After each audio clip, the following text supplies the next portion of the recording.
Kwa mkono yetu tunashikilia matumaini ya taifa. Kwa kila kazi tunayofanya, matumaini haya yanainuka. Kila siku juhudi zetu tupa moyo kujiendeleza. Hata zikiwa siku refu mfululizo bila matokeo, tunajipa moyo.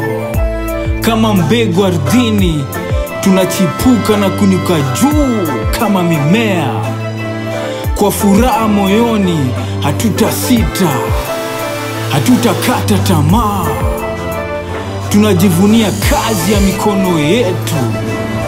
Kila siku tunapojisikia tumechoka, sisi hujikaza na kuongeza kitu zaidi, kitu extra.